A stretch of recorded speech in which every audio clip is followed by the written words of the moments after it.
أعوذ بالله من الشيطان الرجيم. بسم الله الرحمن الرحيم. السلام علیکم ورحمۃ اللہ وبرکاتہ.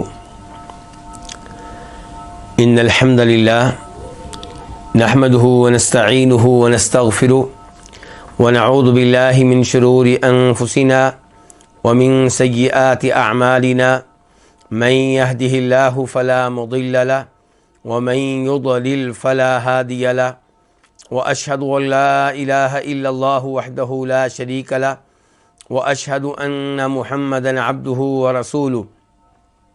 يا ايها الذين امنوا اتقوا الله حق تقاته ولا تموتن الا وانتم مسلمون. يا ايها الناس اتقوا ربكم الذي خلقكم من نفس واحده وخلق منها زوجها وبث منهما رجالا كثيرا ونساء واتقوا الله الذي تساءلون به والأرحام إن الله كان عليكم رقيبا. يا أيها الذين آمنوا اتقوا الله وقولوا قولا سديدا يصلح لكم أعمالكم ويغفر لكم ذنوبكم ومن يطع الله ورسوله فقد فاز فوزا عظيما.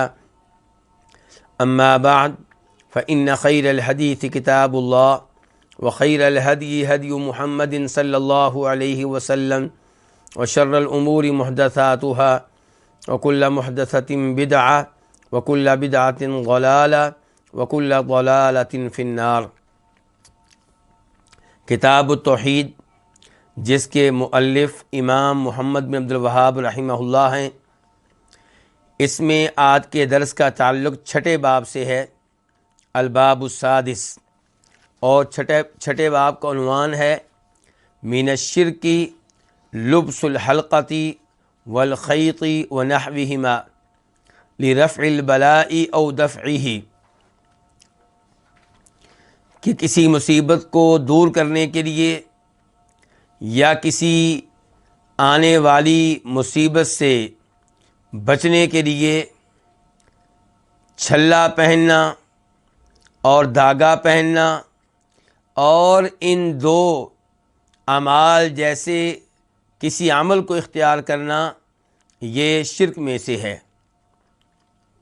اور اس باب پہ گفتگو ہو چکی ہے، اس باب کے ضمن میں آنے والی آیت کی تشریح ہو چکی، جو احادیث آئی تھیں وہ بھی پڑھی جا چکی. جناب حذیفہ کا ایک قول تھا، اثر تھا، وہ بھی ہم نے پڑھ لیا. اور آج ہم اس باب سے متعلقہ مسائل کے اوپر گفتگو کریں گے. فیہ مسائل، امام صاحب فرماتے ہیں کہ اس باب میں کئی ایک مسائل ہیں، یعنی کہ اس باب میں آنے والی نصوص، آیات، احادیث اور آثار سے بہت سے مسائل معلوم ہو رہے ہیں. الاولی، پہلا مسئلہ، التغلیظ فی لبس الحلقۃ والخیط ونحوہما لمثل ذلک. التغلیظ، سختی کرنا، یعنی کہ سختی آئی ہے چھلا پہننے میں اور دھاگا پہننے میں، ونحوہما، اور ان جیسا کوئی اور عمل کرنے میں، جب کہ یہ عمل کس لیے ہو، لمثل ذالک، اس جیسی نیت کے لیے ہو. لمثل ذالک سے مراد یہ ہے کہ جب چھلا پہننے کا مقصد، دھاگا پہننے کا مقصد، گاڑی کے سامنے جوتا لٹکانے کا مقصد یہ ہو کہ مصیبت جو آئی ہے وہ چلی جائے، رفع ہو جائے، زائل ہو جائے، یا مقصد یہ ہو کہ جس مصیبت کے آنے کا خطرہ ہے وہ نہ آئے، وہ ٹل جائے. جب اس نیت سے آپ چھلا پہنیں گے یا دھاگا پہنیں گے یا ان دو حرکتوں جیسی کوئی تیسری حرکت کریں گے تو اس کے اوپر سختی کرنی چاہیے اور اس معاملے میں خاموشی اختیار نہیں کرنی چاہیے. آپ کا کوئی پڑوسی یہ کام کرتا ہے، آپ کا کوئی رشتہ دار یہ کام کرتا ہے، تو آپ اسے سمجھائیں، اسے نصیحت کریں اور اس معاملے میں خاموشی اختیار کرنے سے گریز کریں، اس سے دور رہیں. نبی علیہ الصلوۃ والسلام نے جب دیکھا کہ آپ کے ایک صحابی نے چھلا پہنا ہوا ہے تو آپ اس پہ خاموش نہیں رہے، آپ نے صحابی سے اس موضوع پہ بات کی اور ان سے کہا کہ انزعھا، اس کو اتار دو، اور آپ نے اس معاملے میں سختی دکھائی۔ تو اس سے پتہ چلا کہ ہمیں بھی ایسے امور میں سختی کرنی چاہیے۔ الثانیہ، دوسرا مسئلہ، ان الصحابی لو مات وہی علیہ ما افلح، کہ صحابی اگر فوت ہو جاتے وہی علیہ، جب کہ وہ چھلا ان پہ ہوتا، انہوں نے پہنا ہوتا، تو ما افلح، تو کامیابی حاصل نہ کر پاتے۔ فیہ شاہد، اس میں شاہد تائید ہے، لکلام الصحابہ، صحابہ کرام کے اس کلام کی، صحابہ کرام کے اس اصول کی، صحابہ کرام کے بیان کیے ہوئے اس ضابطے کی کہ ان الشرک الاصغر اکبر من الکبائر، کہ شرک اصغر کبیرہ گناہوں سے بڑا گناہ ہوتا ہے۔ بڑا اہم اصول دیا ہے ہمیں امام محمد بن عبد الوہاب رحمہ اللہ نے۔ وہ کہتے ہیں کہ دیکھیں، نبی علیہ الصلوۃ والسلام نے جب اپنے صحابی کو دیکھا کہ ان کے ہاتھ میں پیتل کا چھلا ہے، تو آپ نے کہا تھا انکار کرتے ہوئے، ڈانٹتے ہوئے، ما ہادہ، یہ کیا ہے؟ تو صحابی نے کہا تھا من الواہنہ، کہ یہ میں نے کسی بیماری کی وجہ سے پہنا ہوا ہے۔ واہنہ ایک بیماری تھی جس کی وجہ سے کندھے یا پورے بازو کی رگ پھول جاتی تھی۔ تو آپ نے کیا کہا؟ انزعھا، اس کو اتار دو۔ اس کے پہننے سے بیماری میں، کمزوری میں اضافہ تو ہو سکتا ہے، کمی نہیں ہوگی۔ اور پھر آپ نے کہا اگر تو فوت ہو جائے وہی علیک، جب کہ تو نے یہ چھلا پہن رکھا ہو، ما افلحت ابدا، تم کبھی بھی کامیابی نہیں پاؤ گے۔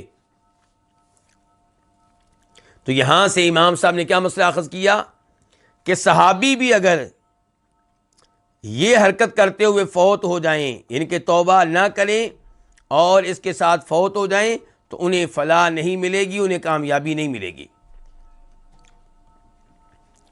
امام صاحب کہتے ہیں صحابی کے لیے آپ نے یہ الفاظ استعمال کیے ہیں کہ اگر تم فوت ہو گئے اور یہ چھلا تمہارے ہاتھوں میں ہوا، تمہاری انگلیوں میں ہوا، تو تمہیں کامیابی نہیں ملے گی۔ اس سے پتہ چلتا ہے کہ صحابہ کرام کا یہ اصول بالکل ٹھیک ہے۔ کون سا اصول؟ کہ شرک اصغر کبیرہ گناہوں سے بڑا گناہ ہے۔ صحابہ کرام نے یہ اصول کہاں پہ بیان کیا ہے کہ شرک اصغر کبیرہ گناہوں سے بڑا گناہ ہے؟ اس کے لیے ایک اثر میں آپ کے سامنے رکھوں گا۔ جناب عبداللہ بن مسعود رضی اللہ تعالیٰ عنہ کہا کرتے تھے لَأَنْ أَحْلِفَ بِاللَّهِ كَاذِبًا أَحَبُّ إِلَيَّ مِنْ أَنْ أَحْلِفَ بِغَيْرِهِ صَادِقًا، کہ میں اللہ کی قسم اٹھاؤں چاہے جھوٹی اٹھا لوں، یہ مجھے اس سے زیادہ محبوب ہے کہ میں غیر اللہ کی قسم اٹھاؤں اور اس میں سچا ہوں۔ اس اثر کو امام طبرانی روایت کرتے ہیں اپنی کتاب المعجم الکبیر میں، اور شیخ البانی رحمہ اللہ نے اس کو صحیح قرار دیا ہے اپنی مشہور و معروف کتاب ارواء الغلیل میں، اور وہاں پہ اس کا نمبر ہے 2562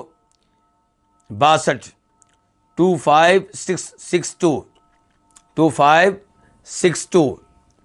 اچھا، اس پہ غور کریں، عبداللہ بن مسعود کیا کہہ رہے ہیں؟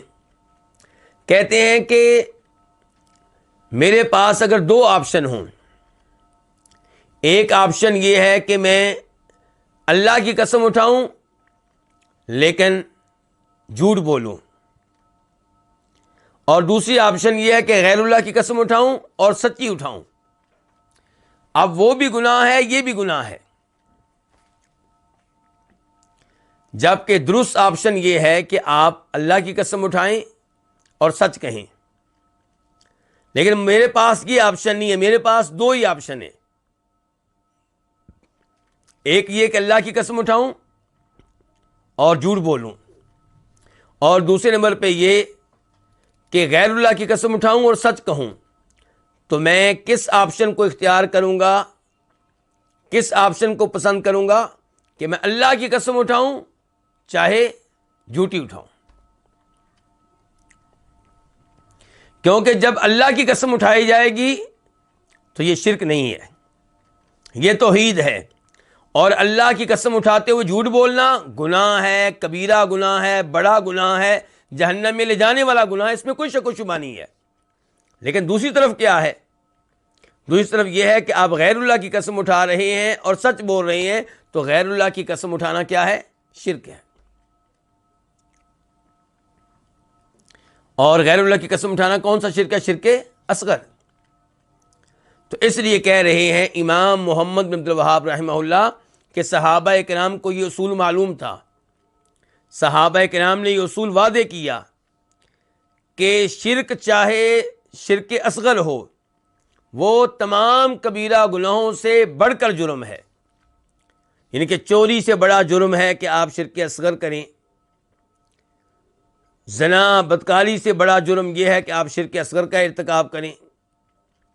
لیکن میں اور آپ، ہم جو توحید والے ہیں، ہم بھی وہ رد عمل نہیں دکھاتے شرک اصغر کے ارتکاب کے موقع پہ، جو رد عمل تب ہم دکھاتے ہیں جب کوئی کبیرہ گناہ کرے.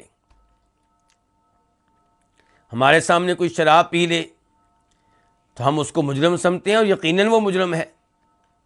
ہمیں پتہ چلے کوئی بدکاری کرتا ہے، زنا کرتا ہے، ہم اسے مجرم سمجھیں گے اور یقیناً وہ مجرم ہے.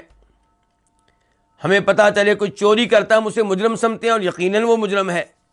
لیکن اگر ہمارے سامنے کوئی غیر اللہ کی قسم اٹھائے، نبی علیہ السلام کی قسم اٹھائے، جناب علی کی قسم اٹھائے، جناب حسین کی قسم اٹھائے، سیدہ فاطمہ کی قسم اٹھائے، یا شیخ عبد القادر جیلانی رحمہ اللہ کی قسم اٹھائے، یا اپنے باپ کی قسم اٹھائے، یا ماں کی قسم اٹھائے، تو ہم اسے اتنا بڑا مجرم نہیں سمجھتے.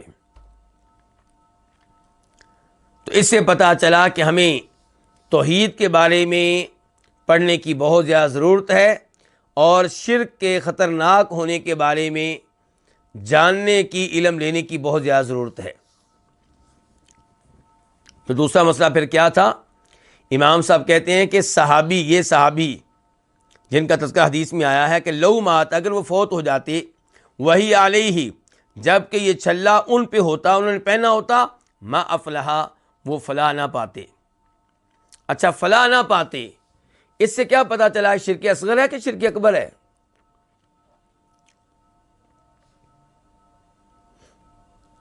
کیونکہ کہا اللہ کے رسول کہنے تم فلاح نہ پاتے. تو یہاں پہ فلاح سے مراد یہ نہیں ہے، کامیابی نہ پانے سے مراد یہ نہیں ہے کہ ہمیشہ ہمیشہ کے لیے جنت میں رہتے، بلکہ فلاح نہ پاتے سے مراد یہ ہے کہ تم فوری طور پہ فوت ہونے کے بعد جنت میں نہ جا پاتے، بلکہ پہلے عذاب بھگتنا پڑتا، پہلے جہنم میں جانا پڑتا. تو انسان کو جہنم میں جانا پڑے تو یقیناً وہ مکمل فلاح سے دور ہے. کامل فلاح کیا ہے کہ آپ عذاب قبر سے بچ کر، عذاب جہنم سے بچ کر جنت میں پہنچ جائیں. اور جو جنت میں جانے سے پہلے جہنم میں ڈال دیا جائے، جہنم میں پھینک دیا جائے، یقیناً وہ کامل فلاح سے دور ہے، کامل کامیابی سے دور ہے. تو یہ مراد ہے یہاں پہ حدیث میں کہ اگر تو چھلا پہنتے ہوئے فوت ہو جائے تو تو کامیابی نہیں پائے گا. مراد یہ ہے کہ فوری کامیابی تمہیں نہیں ملے گی. الثالثہ، تیسرا مسئلہ، انہ لم یعذر بالجہالہ، کہ اسے جہالت کی وجہ سے معذور قرار نہیں دیا جائے گا. اور یہاں پہ بھی آپ نے جہالت کی وجہ سے اس صحابی کو معذور نہیں جانا. یہ نہیں کہا کہ تمہارا عذر ہے کہ تم جاہل تھے, تمہیں مسئلے کا علم نہیں تھا. تو اس سے پتہ چلا, امام صاحب کہتے ہیں کہ جہالت جو ہے یہ کوئی عذر نہیں ہے. کیا امام صاحب کا واقعی یہی عقیدہ ہے؟ امام محمد بن عبد الوہاب رحمہ اللہ کی تمام کتابوں کا مطالعہ کیا جائے تو آپ اس نتیجے پہ پہنچیں گے کہ امام صاحب اسے معذور جانتے ہیں, اس کا عذر مانتے ہیں جو واقعی جاہل ہو. البتہ وہ گفتگو کرتے ہیں اس مسئلے میں کہ کیا ہر شخص جو یہ دعویٰ کرے کہ میں جاہل تھا اسے جاہل مان لیا جائے گا, یہ مسئلہ ہے. ورنہ اس میں کوئی شک و شبہ نہیں ہے کہ جہالت عذر ہے. اسی لیے اللہ رب العزت نے رسول بھیجے تھے. اللہ تعالیٰ فرماتے ہیں سورہ بنی اسرائیل میں, وَمَا كُنَّا مُعَذِّبِينَ حَتَّى نَبْعَثَ رَسُولًا, ہم کسی کو عذاب نہیں دیتے جب تک کہ ہم اس کی طرف اپنے رسول کو نہ بھیج دیں. ہمارے رسول کا پیغام جب تک اس تک نہ پہنچ جائے ہم اسے گناہ کرنے پہ عذاب نہیں دیتے. اس کا مطلب ہے عذاب انہیں پہنچتا ہے, عذاب ان پہ آتا ہے جن تک اللہ کا پیغام پہنچ چکا ہو. تو اس سے پتہ چلا کہ اللہ تعالیٰ اس کا عذر قبول کرتے ہیں جس تک رسول کا پیغام نہیں پہنچا, اللہ کا پیغام نہیں پہنچا. تو اس سے پتہ چلا کہ جاہل کا عذر قبول کیا جائے گا. یہ سورہ بنی اسرائیل کی آیت نمبر 15 تھی. اب آپ دیکھیں سورہ ابراہیم کی آیت نمبر 4, وَمَا أَرْسَلْنَا مِن رَّسُولٍ إِلَّا بِلِسَانِ قَوْمِ لِيُبَيِّنَ لَهُمْ فَيُضِلُّ اللَّهُ مَن يَشَاءُ وَيَهْدِي مَن يَشَاءُ. ہم نے ہر رسول کو اس کی قوم کی زبان میں بھیجا ہے. کیوں؟ لِيُبَيِّنَ لَهُمْ, تاکہ وہ ان کے لیے حق بیان کرے, تاکہ اللہ کا پیغام ان تک پہنچائے. اس کے بعد پھر اللہ جس کو چاہتا ہے ہدایت دیتا ہے, جس کو چاہتا ہے اللہ گمراہ کر دیتا ہے. سورہ نساء آیت نمبر 165, اللہ تعالیٰ تذکرہ کر رہے ہیں اپنے رسولوں کا کہ ہم نے بہت سے رسول بھیجے, اور اے ہمارے نبی علیہ الصلوۃ والسلام, ان رسولوں میں سے کئی رسول ایسے ہیں جن کے نام ہم نے آپ کو بتا دیے, جن کا تذکرہ ہم نے آپ کے سامنے کیا, اور کئی رسول ایسے ہیں جن کے نام ہم نے آپ کو نہیں بتائے, جن کا تذکرہ ہم نے آپ کے سامنے نہیں کیا. اس کے بعد اللہ تعالیٰ کہتے ہیں رسولا مبشرین و منذرین, یہ رسول ہم نے کیوں بھیجے؟ تاکہ لوگوں کو خوشخبری دیں, جو ان کی دعوت کو قبول کرے اسے خوشخبری دیں. کس چیز کی؟ جنت کی. اور جو ان کی دعوت قبول نہ کرے اسے وارننگ دیں اللہ کے عذاب کی. فرمایا یہ رسول ہم نے بھیجے لِأَلَّا يَكُونَ لِلنَّاسِ عَلَى اللَّهِ حُجَّةٌ بَعْدَ الرُّسُلِ, تاکہ ان رسولوں کے آنے کے بعد لوگوں کے پاس کوئی عذر نہ رہے, لوگوں کے پاس کوئی حجت نہ رہے.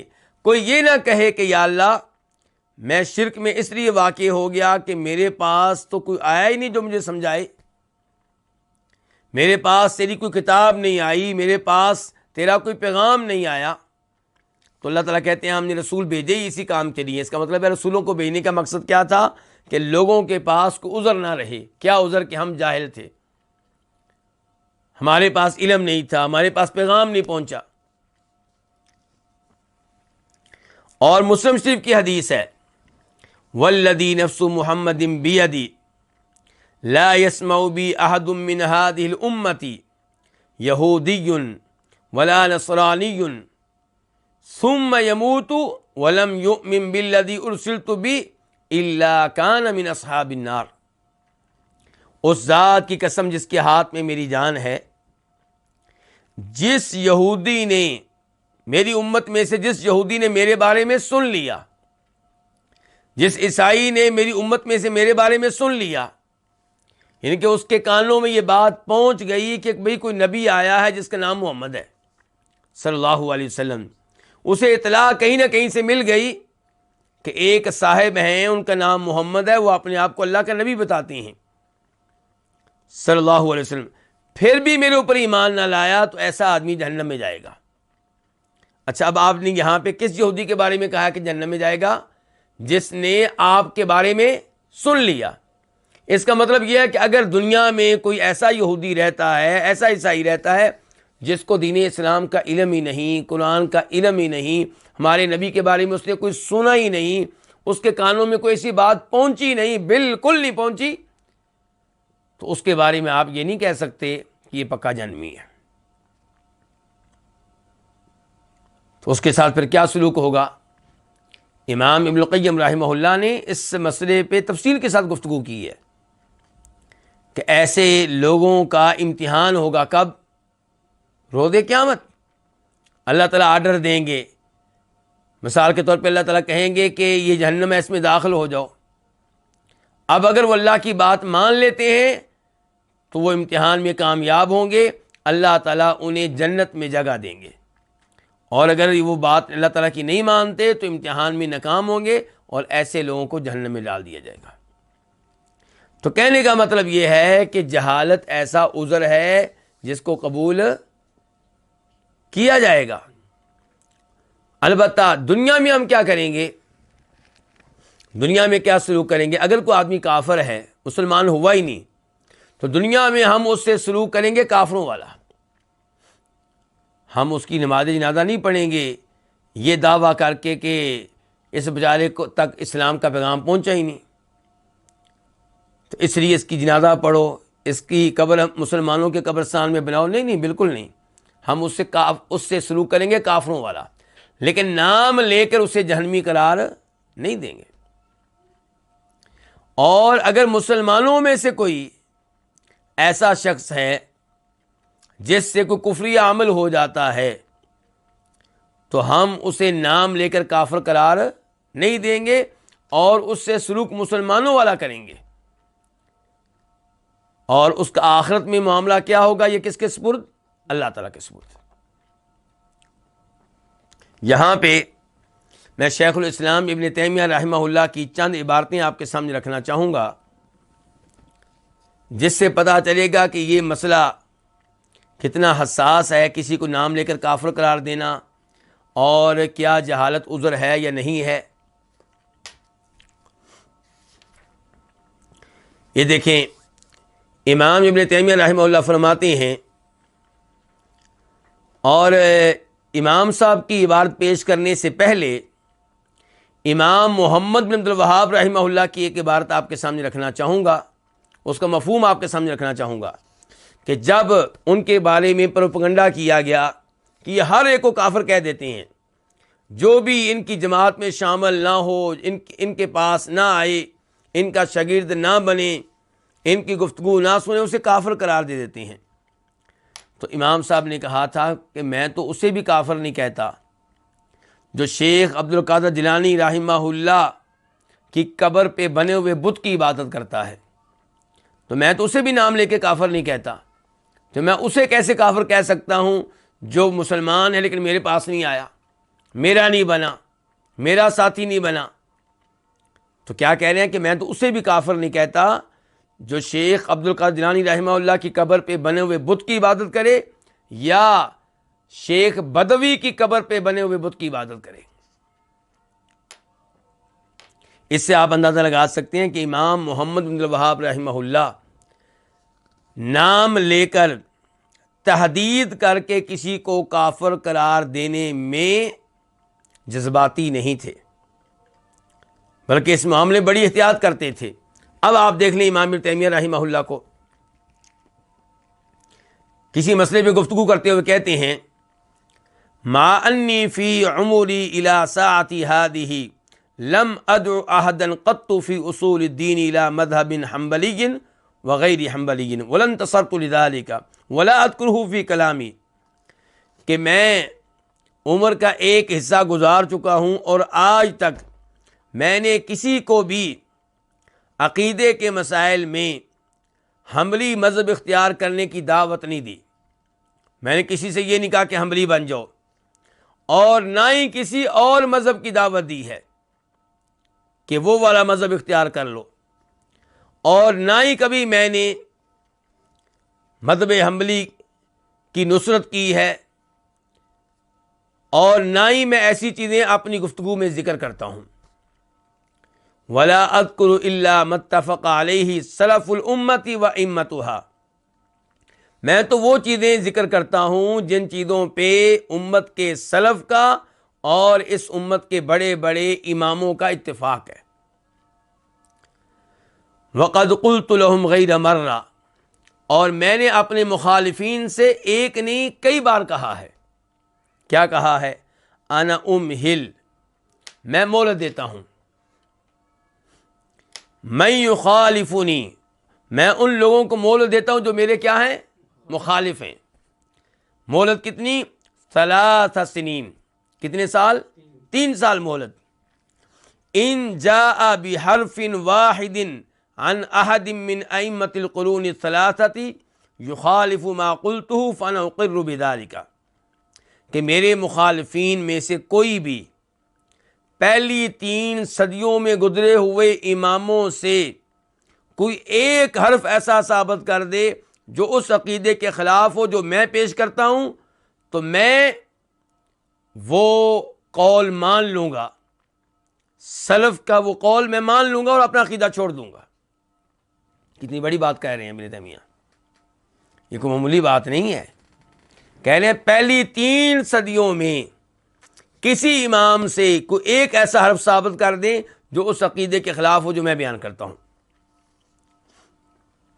کہتے ہیں وَأَمَّا مَا أَذْكُرُهُ فَأَذْكُرُهُ عَنْ أَئِمَّةِ الْقُرُونِ الثَّلَاثَةِ بِأَلْفَاظِهِمْ، جہاں تک تعلق ہے میرا تو میں جو کچھ بھی ذکر کرتا ہوں تو یہ میں کن سے نقل کرتا ہوں جو عقیدہ میں بیان کرتا ہوں؟ کہتے ہیں میں یہ عقیدہ لیتا ہوں پہلی 3 صدیوں، پہلے 3 زمانوں کے اماموں سے میں نقل کرتا ہوں، ان کے الفاظ کے ساتھ۔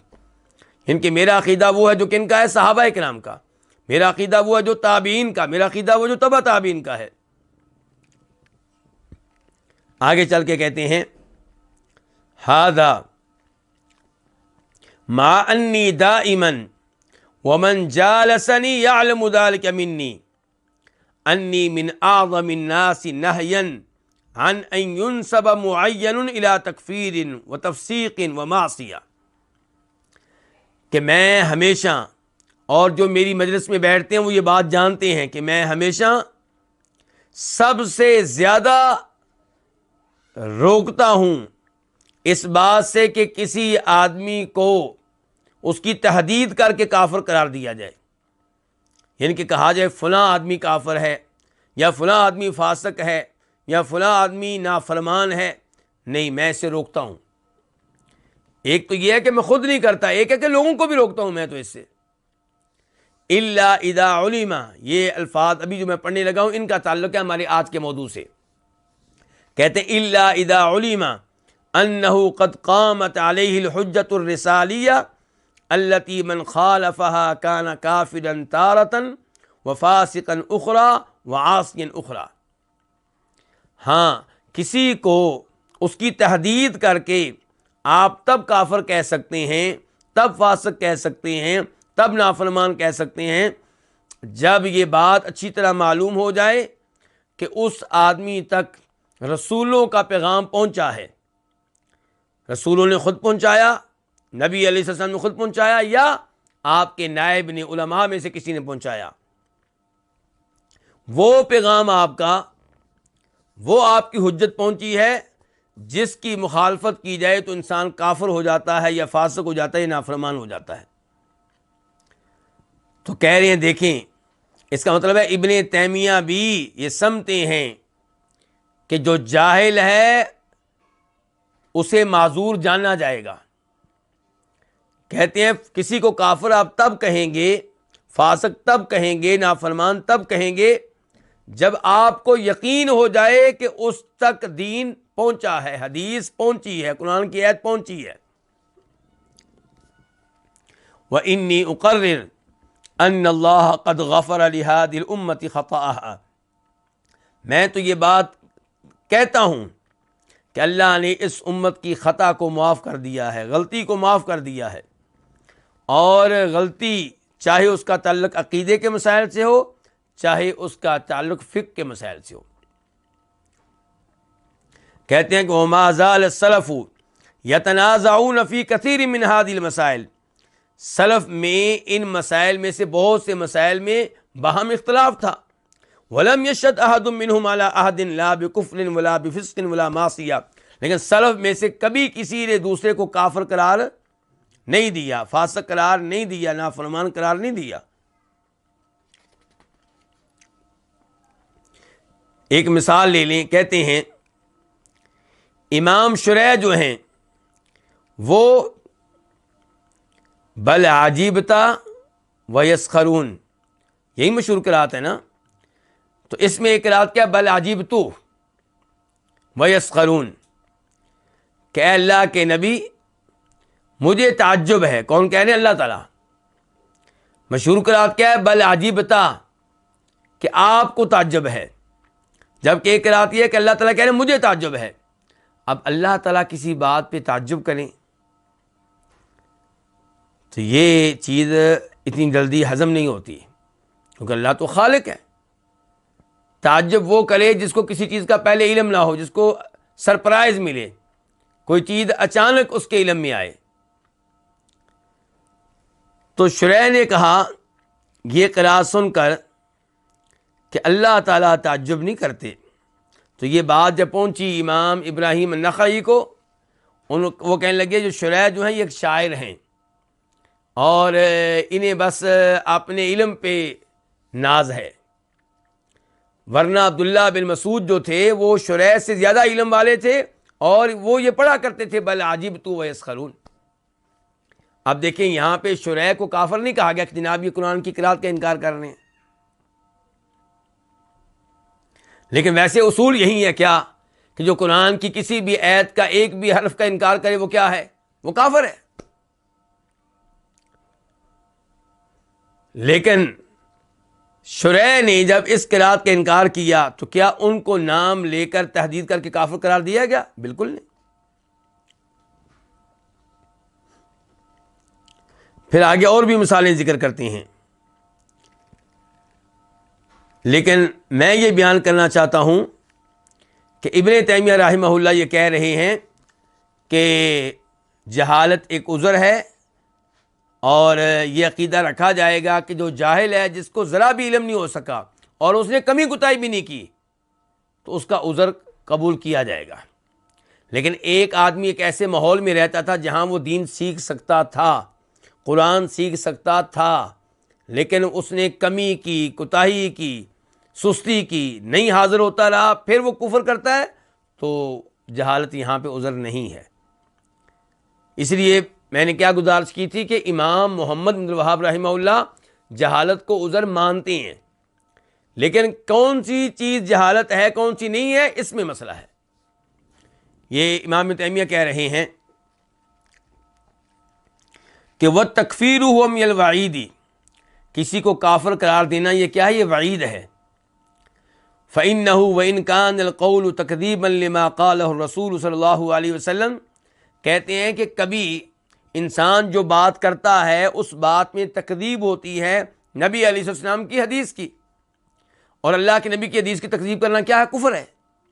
ایسے ہی ہے نا، لیکن قد یکون الرجل حدیث عہد من اسلام، لیکن ممکن ہے کہ وہ آدمی جو یہ لفظ کہہ بیٹھا ہے وہ نیا نیا مسلمان ہوا ہو، او نشا ببادیۃ بعیدہ، یا وہ پلا بڑا جوان ہوا ایک ایسے ماحول میں جو علم سے بہت دور تھا، مسلمانوں سے بہت دور تھا۔ کہتے ہیں مثل ھذا لا یکفر بجحد ما یجحدہ حتی تقوم علیہ الحجہ، تو ایسے انسان کو کافر قرار نہیں دیا جائے گا جب تک کہ اس پہ حجت قائم نہ ہو جائے، جب تک کہ اس کے پاس علم نہ پہنچ جائے، جب تک کہ اس کے شکوک و شبہات کا ازالہ نہ کر دیا جائے۔ کہتے ہیں وقد یکون رجل لم یسمع تلک النصوص، ہو سکتا ہے اس آدمی نے قرآن و حدیث کی نصوص کو سنا ہی نہ ہو، او سمعها ولم تثبت عنده، یا سنا لیکن وہ سمجھتا تھا کہ یہ جھوٹی حدیثیں ہیں، یہ درست نہیں ہیں، یا اور کوئی ایسی چیز اس کے ذہن میں آ گئی، تو اس لیے ایسے آدمی کو خطا کار قرار دیا جائے گا، غلطی کرنے والا قرار دیا جائے گا، لیکن نام لے کر اسے کافر کہنا یہ مشکل ہے۔ کس وجہ سے؟ جہالت کی وجہ سے۔ اب ہم آتے ہیں اپنے مسئلے کی طرف۔ تو الثالث، تیسرا مسئلہ کیا تھا کہ انہ لم یعذر بالجہالہ، کہ یہ جو صحابی ہیں ان کو جہالت کی وجہ سے معذور قرار نہیں دیا گیا، جہالت کا عذر ان کی طرف سے قبول نہیں کیا گیا۔ لیکن یہاں پہ یہ بات سمجھنے والی ہے کہ اللہ کے نبی علیہ السلام نے کیا کہا کہ اگر تم فوت ہو گئے یہ پہنے ہوئے تو تم کبھی فلاح حاصل نہیں کر سکو گے۔ تو اس کا تعلق علم سے ہے کہ اے میرے صحابی اب تمہیں میں نے مسئلہ بتا دیا ہے۔ اس کا مطلب کیا نکلے گا کہ اب میں نے تمہیں یہ مسئلہ بتا دیا ہے، اب اگر تم اسے پہنے ہوئے فوت ہو جاؤ گے تو پھر فلاح نہیں پا سکو گے، یہ مطلب ہے اس کا۔ الرابعہ، چوتھا مسئلہ، انہا لا تنفع فی العاجلہ بل تضر، کہ یہ چیزیں، کون سی چیزیں؟ مصیبت کو دور کرنے کے لیے کیا پہن لینا؟ چھلا یا دھاگا باندھ لینا، جس کو ہم تعویذ وغیرہ کہتے ہیں۔ چاہے یہ دھاگا آپ ہاتھ میں باندھیں یا بازو پہ باندھیں یا گردن میں باندھیں، یا گھروں میں جوتے لٹکا لینا، نئی گاڑی کے سامنے جوتا لٹکا لینا، نیا گھر بنا کے ہانڈی جو ہے وہ رکھ دینا، کہ یہ چیزیں نظر بد سے بچاتی ہیں۔ تو کہتے ہیں انہا لا تنفع فی العاجلہ، یہ چیزیں فائدہ نہیں دیتی فی العاجلہ، کہاں؟ دنیا میں۔ عاجلہ سے مراد کیا ہے؟ عاجلہ یعنی کہ جلدی والا جہان، اور وہ کیا ہے؟ دنیا۔ تو یہ چیزیں دنیا میں فائدہ نہیں دیتی، بل تضر، بلکہ نقصان دیتی ہیں۔ یہ کیسے پتہ چلا جی؟ لقولہ صلی اللہ علیہ وسلم، کیونکہ نبی علیہ الصلوۃ والسلام نے اپنے اس صحابی سے کہا تھا جس نے چھلا پہن رکھا تھا پیتل کا بیماری کو دور کرنے کے لیے، تو آپ نے کہا تھا لا تزیدک الا وہنا، کہ یہ چھلا پہننے سے تمہاری کمزوری میں، بیماری میں اضافہ ہوگا، ختم نہیں ہوگی۔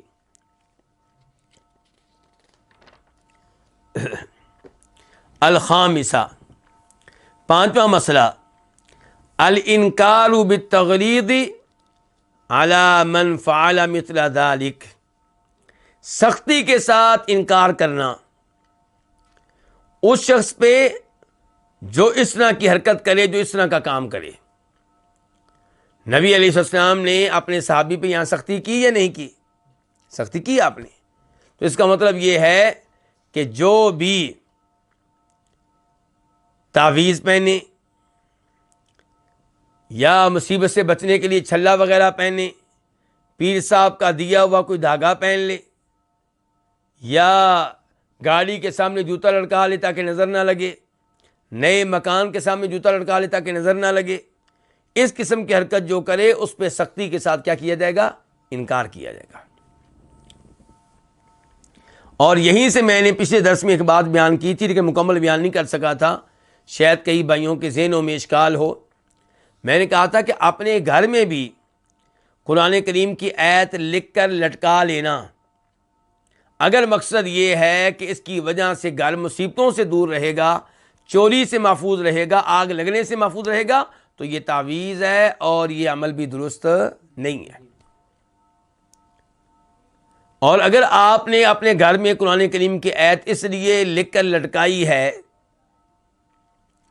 کہ میں اس آیت کو دیکھوں گا تو یاد آ جایا کرے گا، یہ آیت پڑھ لوں گا، مثال کے طور پہ بیڈ روم میں آپ نے آیت الکرسی لکھ کر لگائی ہے، کس لیے؟ تاکہ سوتے ہوئے مجھے یاد آئے گا کہ آیت الکرسی پڑھنی ہے، تعلیم کی غرض سے کوئی حرج نہیں ہے۔ لیکن اگر مقصد یہ ہے کہ مصیبتوں سے بچائے گی آیت الکرسی لکھی ہوئی، تو پھر یہ درست نہیں ہے۔ اور تیسرا مقصد یہ ہوتا ہے کہ خوبصورتی کے لیے، تو اس سے سعودی علماء کرام تو منع کرتے ہیں، کہتے ہیں قرآن کریم اس لیے نازل نہیں ہوا کہ اس سے آپ اپنے گھر کو خوبصورت بنائیں، تو اس لیے اس مسئلے میں بھی تھوڑی سی احتیاط کرنی چاہیے۔ السادسہ، چھٹا مسئلہ، التصریح بأن من تعلق شیئا وکل الیہ، اس بات کی صراحت کہ جو کوئی چیز لٹکائے تو اسے اس چیز کے سپرد کر دیا جائے گا۔ یعنی کہ اگر کوئی آدمی داغا پہنتا ہے اس لیے کہ مجھے شفا ملے گی، مصیبتیں دور رہیں گی، تو اللہ تعالیٰ اسے داغے کے سپرد کر دیں گے، یعنی کہ اللہ کی مدد سے محروم ہو جاتا ہے۔ یہ ہمیں کہاں سے معلوم ہوا؟ وہ حدیث جو ہم پڑھ چکے ہیں، حدیث عقبہ بن عامر، اس میں کیا ہے کہ من تعلق تمیمۃ فلا اتم اللہ لہ، جو تعویذ لڑکائے، تمیمہ لڑکائے، اللہ اس کی مراد کو پورا نہ کرے، اللہ اس کی خواہش کو پورا نہ کرے۔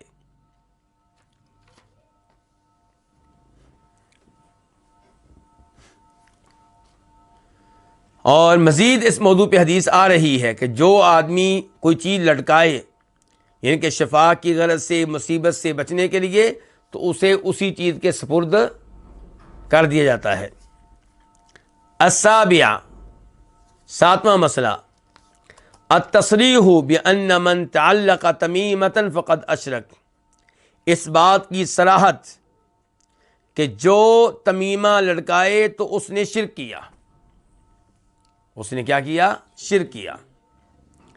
اچھا، تمیمہ اس کے اوپر گفتگو ہو چکی ہے کہ ہر وہ چیز جو آپ اس لیے باندھتے ہیں، لٹکاتے ہیں کہ اس کی وجہ سے آئی ہوئی مصیبت زائل ہو جائے گی، یا جو مصیبت آنے والی ہے وہ ٹل جائے گی، تو اس کو کیا کہتے ہیں؟ تمیمہ۔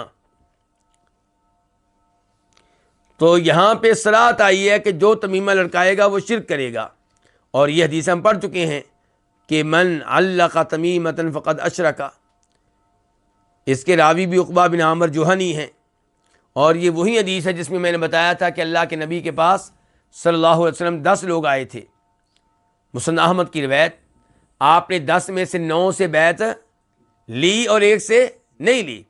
پوچھا گیا اللہ کے رسول اس سے کیوں نہیں لیتے؟ فرمایا اس لیے کسی نے تمیمہ لڑکا رکھا ہے، یعنی کہ تعویذ لڑکا رکھا ہے، تو اس نے پھر تعویذ اتار کر پھینک دیا، تو تب آپ نے اس سے بیعت لی تھی۔ لیکن اگر یہ تعویذ قرآن کی شکل میں ہے تو پھر ہم اسے شرک قرار نہیں دیں گے، لیکن یہ بتائیں گے کہ یہ ثابت نہیں ہے، یہ کام نہیں کرنا چاہیے۔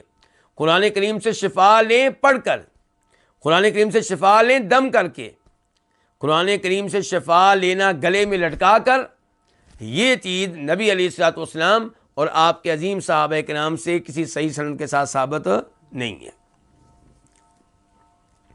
الثامنہ، 8واں مسئلہ، ان تعلیق الخیط من الحمى من ذلك، من الحمى، حمى کس کو کہتے ہیں؟ بخار، بخار کی وجہ سے دھاگا لٹکانا، من ذلك وہ بھی اس میں سے ہے، کس میں سے؟ شرک میں سے ہے، یعنی کہ یہ کام بھی ٹھیک نہیں۔ یہ کہاں سے پتہ چلا؟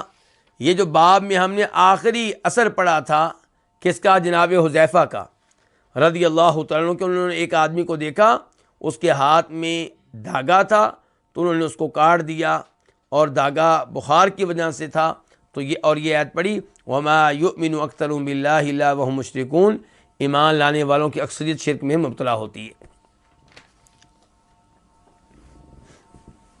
التاسعہ، 9واں مسئلہ، تلاوت حذیفۃ الآیات دلیل علی ان الصحابۃ یستدلون بالآیات التی فی الاکبر علی الاصغر، جناب حذیفہ رضی اللہ عنہ کا اس آیت کی تلاوت کرنا، کس آیت کی؟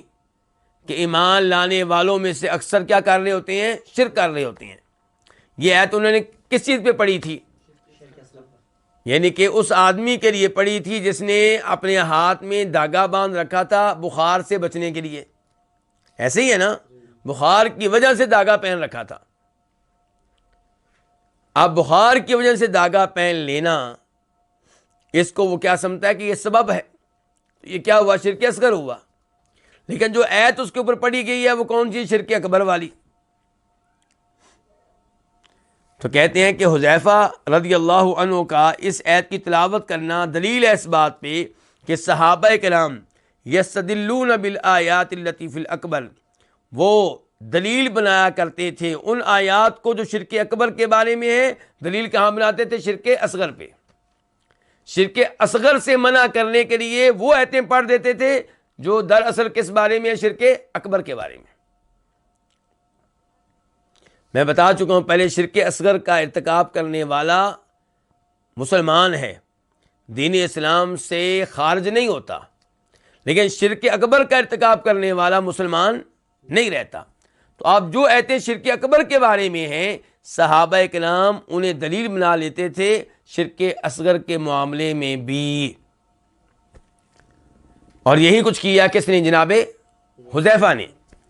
کما ذکر ابن عباس فی آیت البقرہ، کہتے ہیں جیسا کہ عبداللہ ابن عباس نے ذکر کی ہے یہ چیز، کہاں پہ؟ سورہ بقرہ کی آیت میں۔ اچھا، ابھی ہم کون سا باب پڑھ رہے ہیں جی؟ باب نمبر 6۔ باب نمبر، عبداللہ ابن عباس نے یہی کام کیا، شرک اصغر کے اوپر شرک اکبر والی آیت پڑھی۔ کہاں پہ جی وہ چیز ہمیں کہاں ملے گی؟ باب نمبر، آپ آ جائیں باب نمبر 41 میں، صفحہ باب نمبر 41۔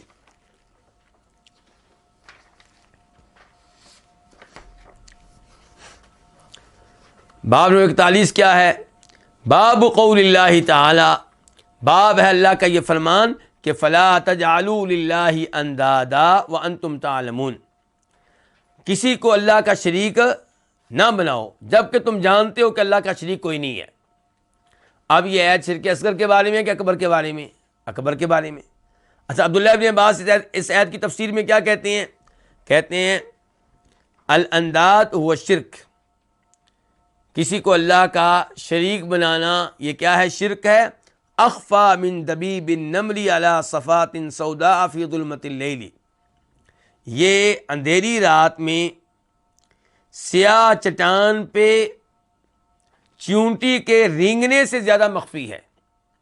رات ہو کون سی؟ اندھیری، اور چٹان ہو سیاہ، چل رہی ہے اس کے اوپر کیا؟ چیونٹی۔ کیا اس کے چلنے کا کسی انسان کو پتہ چلے گا؟ بالکل پتہ نہیں چلنا۔ فرمایا شرک اس سے کہیں زیادہ مخفی ہے۔ وہ شرک کیا ہے؟ کہتے ہیں وَهُوَ أَن تَقُولَ، وہ آپ کا یہ کہنا، وَاللَّهِ وَحَيَاتِكَ، اللہ کی قسم اور آپ کی زندگی کی قسم، وَحَيَاتِكَ یا وَحَيَاتِكِ کی، اپنی والدہ سے کہنا یا محبوبہ سے کہنا کہ اللہ کی قسم اور تیری زندگی کی قسم۔ اب غیر اللہ کی زندگی کی قسم اٹھانا یہ کیا؟ شرک اصغر ہے۔ اور یہ عبداللہ بن عباس کیا بیان کر رہے ہیں؟ شرک اکبر والی آیت کی تفسیر میں۔ اور پھر کہتے ہیں یہ کہنا کہ لولا کلبۃ ھذا لاتانا اللصوص، اگر یہ والی کتیا نہ ہوتی تو ہمارے گھر چور آ جاتے۔ اب اللہ کا تذکرہ یہاں پہ نہیں کیا، کس کا تذکرہ کیا ہے؟ کتیا کا۔ ولولا البط فی الدار لاتى اللصوص، اگر گھر میں بطخ نہ ہوتی تو چور آ جاتے۔ یا یہ کہنا کسی اپنے ساتھی سے، دوست سے، بڑے سے، ما شاء اللہ وشئتا، وہ ہوگا جو اللہ چاہے گا اور آپ چاہیں گے۔ تو عبداللہ بن عباس کہتے ہیں کل کہ یہ سارے کے سارے الفاظ کیا ہیں؟ شرکیہ ہیں، اور اس کو وہ ذکر کر رہے ہیں فلا تجعلوا للہ اندادا وانتم تعلمون میں۔ تو اس سے پتہ چلا کہ صحابہ کرام شرک اصغر پہ وہ آیتیں پڑھ لیا کرتے تھے جو شرک اکبر کے بارے میں ہیں۔ العاشرہ، 10واں مسئلہ، ان تعلیق الودع عن العین من ذلک، عین کس کو کہتے ہیں؟ نظر بد۔ نظر بد سے بچنے کے لیے سی پی لٹکا لینا وہ بھی اسی میں سے ہے۔ کس میں سے ہے؟ شرک میں سے ہے۔ سی پی اگر آپ اس لیے لٹکاتے ہیں کہ نظر بد سے محفوظ رہوں گا، نظر بد سے گاڑی محفوظ رہے گی، نظر بد سے میرا بچہ محفوظ رہے گا، تو یہ بھی شرک میں سے ہے۔ الحادی عشرہ، الدعاء علی من تعلق تمیمۃ ان اللہ لا یتم لہ، بدعا کرنا اس کے خلاف جو تمیمہ لڑکائے، تعویذ لڑکائے کہ اللہ تعالیٰ لا یتم لہ، اس کی خواہش کو پورا نہ کرے، اس کی مراد کو پورا نہ کرے۔ اور اللہ کے نبی علیہ السلام نے یہ بدعا دی ہے۔ کیا کہا ہے اللہ کے نبی نے؟ من تعلق تمیمۃ فلا اتم اللہ لہ، ہم یہ حدیث پڑھ چکے ہیں۔ ومن تعلق ودعۃ، یا ودعۃ دونوں طرح ٹھیک ہے، اور جو سی پی لڑکائے فلا ودع اللہ لہ، اللہ تعالیٰ اس کو سکون نہ دے، آرام نہ دے۔ ای ترک اللہ لہ، یعنی کہ اللہ تعالیٰ اس کو چھوڑ دے۔ تو اس حدیث سے پتہ چلا کہ جو ایسی حرکت کرے اس کو بدعا دی جا سکتی ہے۔ تو یہ وہ مسائل تھے جنہیں امام محمد بن عبد الوہاب رحمہ اللہ نے اس باب کی آیت اور احادیث اور اثر سے اخذ کیا ہے، استنباط کیا ہے۔ تو آج یہیں پہ اکتفا کرتے ہیں تاکہ اگلے درس میں اگلا باب الگ سے ایک اس کا کلپ بن جائے، ورنہ کیا ہوگا کہ 2-3 لائنیں ہم اس کی پڑھیں گے اور باقی اس باب کی، تو یہ کوئی اچھی بات نہیں ہوگی۔ اس لیے آج یہیں پہ اکتفا کرتا ہوں، کل انشاءاللہ کتاب الفوائد کا درس ہوگا۔ اللہ تعالی ہمیں قرآن و حدیث کا علم صحیح معنوں میں لینے کی توفیق عنایت فرمائے۔ وآخر دعوانا الحمد للہ رب العالمین۔